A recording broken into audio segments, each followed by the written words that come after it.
Pada suatu hari, Oceng kelaparan. Dia jalan sendirian di sebelah kota. Kemudian ada yang nawarin pizza. Nyam nyam nyam, aku makan. Lapar nih, nyam nyam nyam.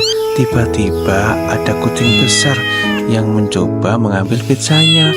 Duh, kasihan. Kok pizzaku diambil toh? Dia pun sedih. Dia pun berjalan lagi ke kota.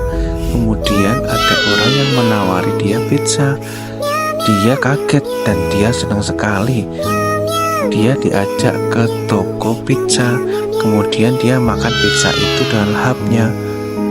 Dia pun bahagia.